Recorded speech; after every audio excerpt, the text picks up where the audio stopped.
propel reforms of peacekeeping and peace-building operations, as well as the adaptation of the UN collective security system. With regard to Security Council reform, my country reaffirms the common African position as enshrined in the Eswatini Consensus and the CERT Declaration. Africa must hold 2 additional seats in the non-permanent member category and 2 seats in the category of permanent members with the same rights, including veto rights, the same privileges, and the same obligations as the current permanent members. With its 54 states and more than 1.2 billion inhabitants, Africa can no longer remain on the sidelines of decisions that concern international peace and international security. Madam President, another priority is the illegal exploitation of natural resources, one of the major and most persistent causes of conflict. The DRC plans to center debate on exemplary governance of strategic minerals in order to guarantee exploitation that complies with the principles of sustainable development, economic sovereignty, and people's well-being. On a global scale, breaking the toxic link between profit from mining and financing non-state armed groups requires a comprehensive approach based on harmonizing rules of due diligence and traceability from mines to the consumer, the comprehensive transparency of supply chains and effective beneficiaries, independent mechanisms for oversight and audit, strengthened operational and cooperation between customs, judicial, and financial authorities, targeted and effective sanctions against traffickers and their networks, and a staunch fight against corruption, supported by standards of good governance, public contracts, and the traceability of payments. Of course, the dimensions of human rights and transitional justice, as well as the women, peace, and security, and youth, peace, and security agendas, remain indispensable to this action. Their effective inclusion is the precondition for a just, lasting, and inclusive peace. Madam President, in the run-up to the establishment of the Independent Commission of Inquiry established by the UN Human Rights Council on the massacres perpetrated a few months ago by our assailants and their proxies in the east of my country, I solemnly call upon the international community. It has the moral and political duty to support this crucial body in order to establish truth, bring justice to victims, and lay the groundwork for a lasting peace rooted in memory and shared responsibility. Madam President, as the planet warms, marginalization becomes deeper and conflicts multiply. The diagnosis that in July 2023 inspired the vision for a new agenda for peace by Secretary General remains as relevant as ever. The world is now facing multifaceted and profound crises. The foundations of prevention have been weakened, and international law, so strongly enshrined in the UN Charter, which calls upon states to refrain from the threat or use of force, is too often flouted. Our system of collective security is being shaken. It will not survive without a massive increase in solidarity of interest and compliance with rules. In this context, the rhetoric of war is gaining ground, and we are helplessly watching the return of old demons, armed aggression, wars over resources, and for the conquest of vital territory, which have spared no continent. While the war between Israel and Hamas is ravaging Gaza with the risk of regional spillover, and the Russian-Ukrainian conflict continues, other hotspots are raging in Yemen, Myanmar, and Syria. The armed conflict that is continuing in my country is a tragic example of this. For 3 decades now, peace and security have broken down in the east of the DRC. This war has transformed into a predatory enterprise. It has long since transcended merely military or geopolitical dimensions. It aims to pillage our resources, erase our collective memory, and destroy our communities. Its consequences are catastrophic: millions of deaths, decimated families, almost 7 million IDPs, women and children who've been targeted, villages razed to the ground, generations sacrificed. In several regions of the East, we see all the indicators of an attempt at extermination. The UN itself, through the mapping report, has documented the scale of these atrocities. This is not just a conflict. It is a silent genocide that the Congolese people have been suffering for more than 30 years.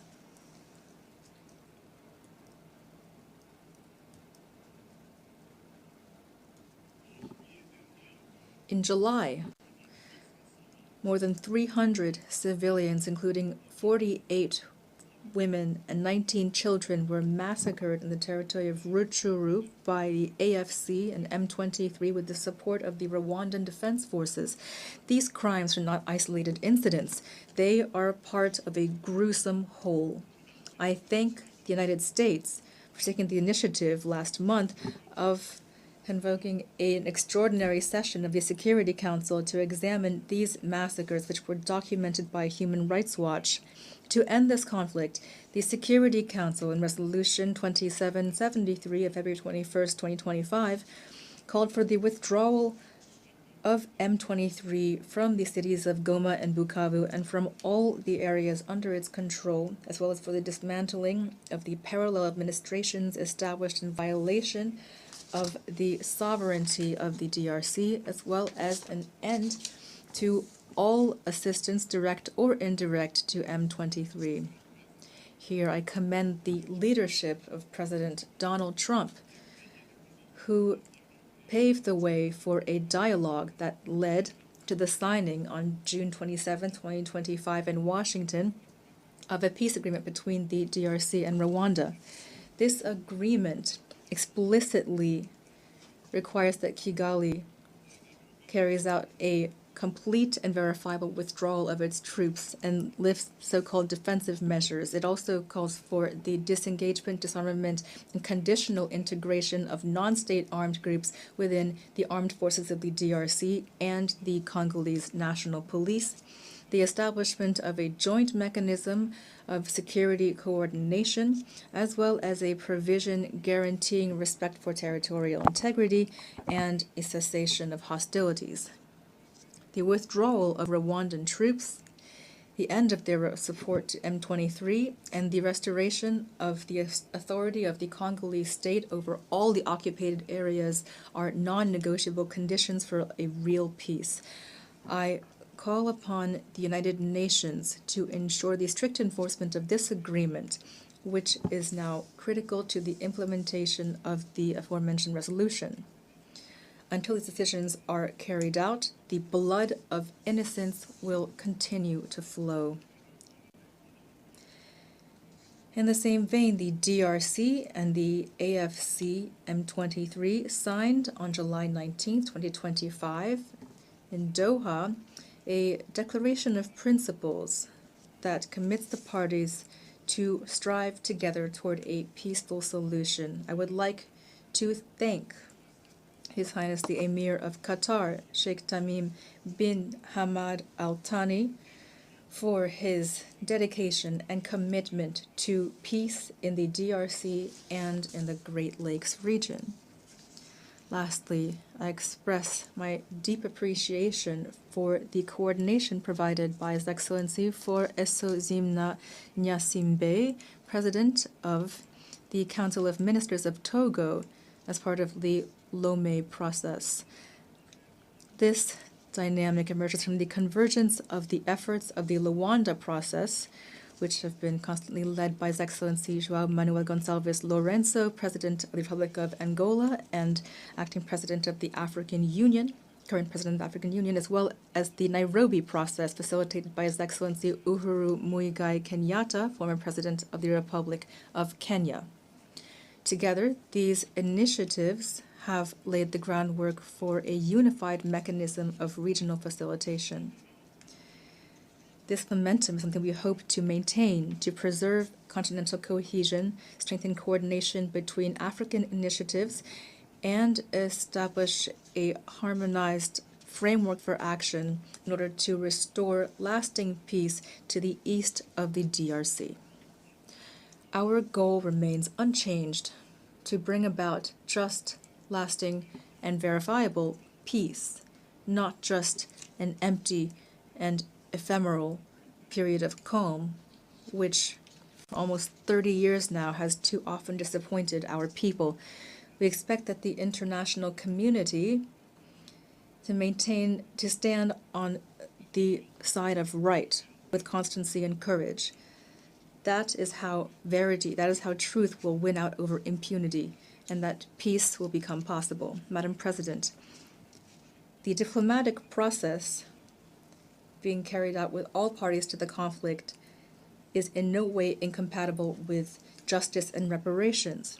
If the world still hesitates to put a name to our pain, well, we will not wait. We are the main witnesses of it. We will be those who bring about justice. But we need your solidarity, your support, as well as complete compliance with international law.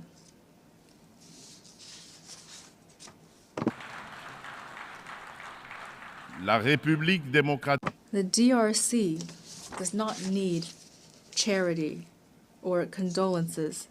It needs justice, truth, and dignity.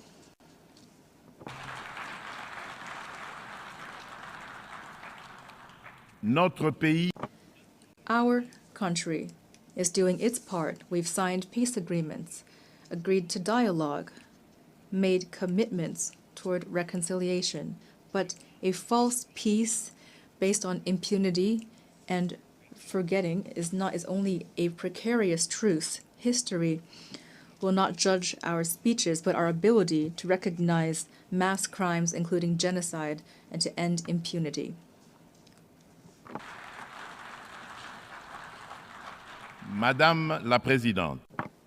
Madam President, the DRC is a country full of life, natural wealth, and human resilience. We want to contribute to global peace, but peace begins with recognition of our own tragedy. I solemnly call upon this Assembly to recognize the Congolese genocide, to support our battle for truth and justice, and to help us at last build lasting peace in the heart of Africa.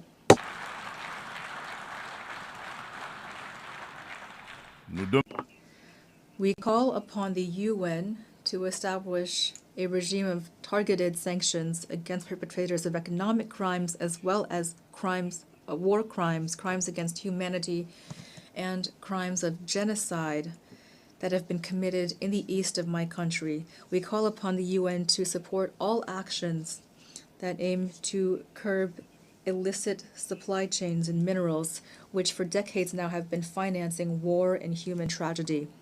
These actions must be implemented with the support of the African Union, the UN, and our development partners, with the involvement of adjacent states, as well as businesses that purchase and process these minerals stained with blood, as well as financial institutions through which this cash transits, as well as civil society organizations. I state this solemnly. The international community has the moral and political duty to recognize this tragedy for what it is, a genocide, and to act accordingly. Silence and inaction in the face of these crimes amounts to complicity.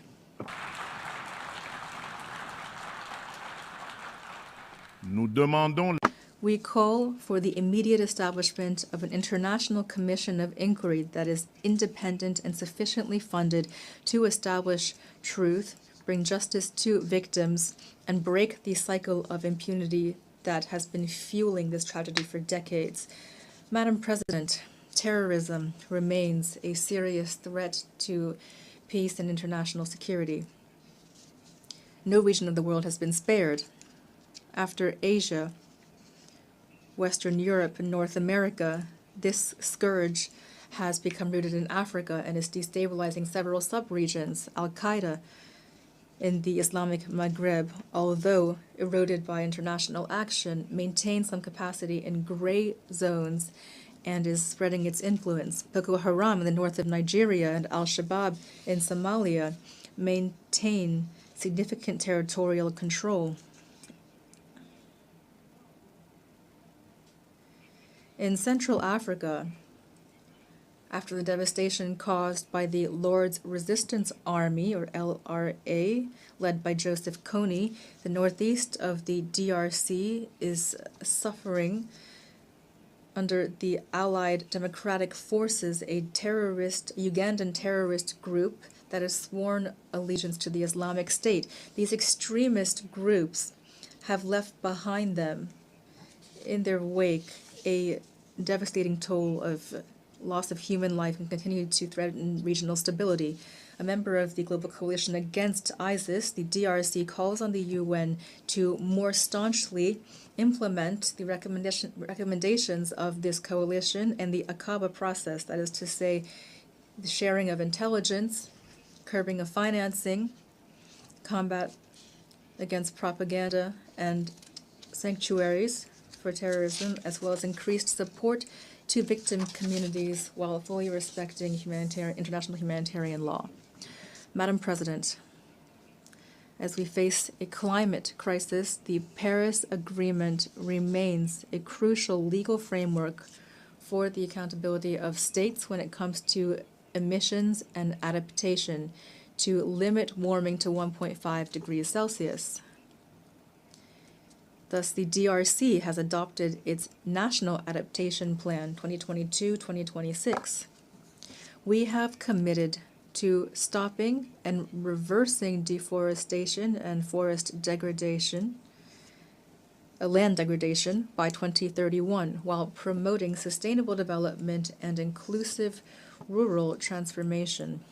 Since December 2021, a package of measures has supported the restoration of forests, especially the School Garden program, to plant 1 billion trees by 2030. This aims to strengthen CO2 sequestration and the resilience of our ecosystems. We commend the adoption of the 5/CMA.5 decision, which establishes new financing mechanisms, including the Loss and Damages Fund, to complement existing resources and to provide tangible solutions for the most vulnerable countries.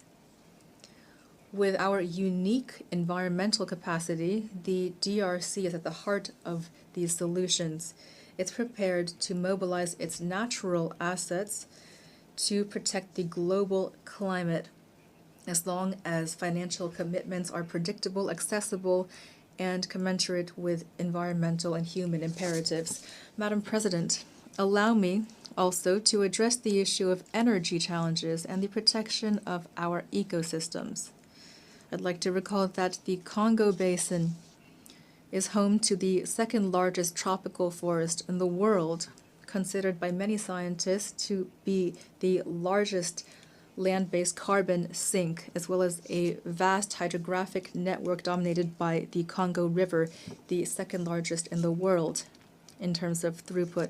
These vital resources are severely threatened by destructive activities including deforestation, illegal exploitation, and pollution, which are often exacerbated by recurring armed conflict, which amount to real crimes against nature.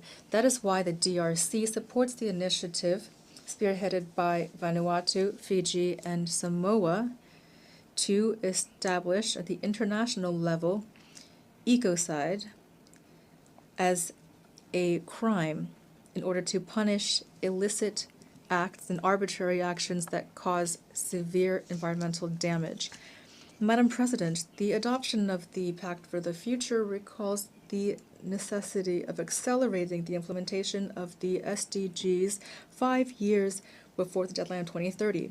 The DRC has placed this imperative at the center of its action through the Strategic National Development Plan 2024-2028, which places the Congolese people at the heart of its priorities and incorporates the 3 dimensions of sustainable development, the environmental, social, and economic dimensions.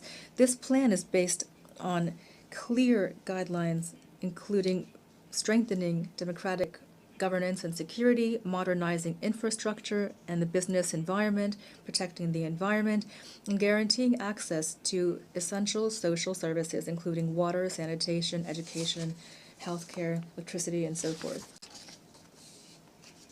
The results have been mixed, for only SDGs 12 and 13 still seem attainable by 2030. But concrete progress has been made. Free education has allowed more than 5 million children to return to school. Universal health coverage has expanded access to high-quality health care. Women's empowerment policies are reducing socioeconomic gaps. These accomplishments, however, are jeopardized by the persistent lack of security in the east of the country and the vulnerability of our economy to external shocks.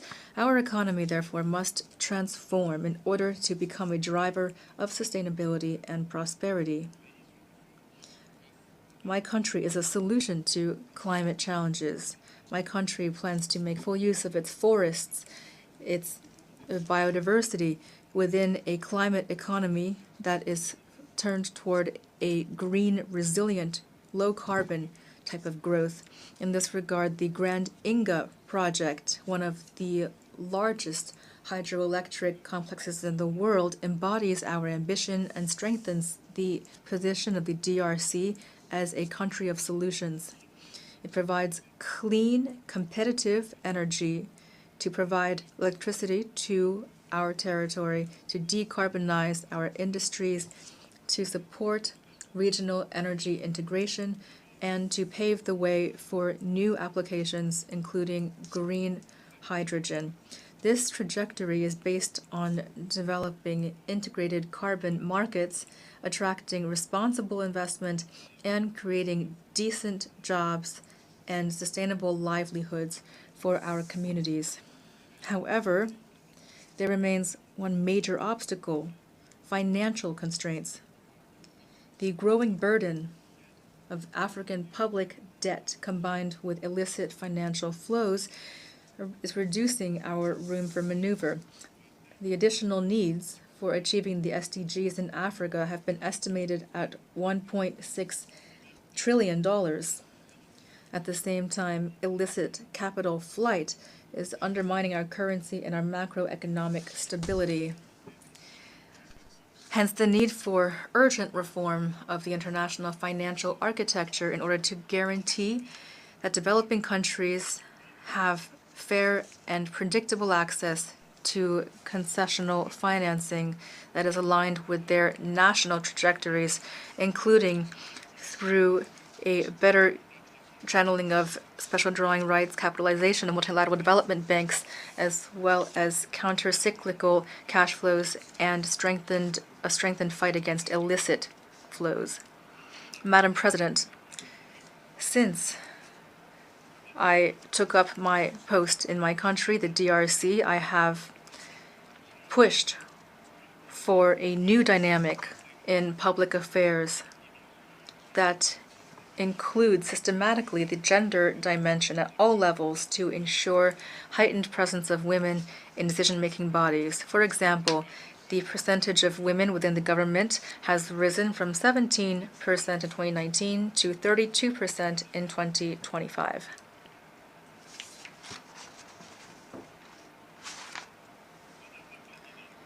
Madam President, as part of a strategic and multi-sectoral approach that aims to mobilize the youth for national progress. My government has adopted a national youth policy.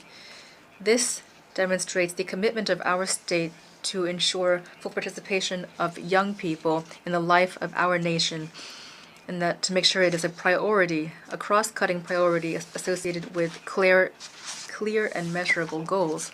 Madam President, the DRC aspires toward peace, justice, and development. It is ready to take action alongside all of you for a UN that is stronger, more inclusive, and more just. With all of its human, natural, and strategic assets, my country plans to use them to build a better future for future generations and for our common house, that is planet Earth. God bless humanity. May God bless us with the grace of a real lasting peace between all of the world's nations. Thank you.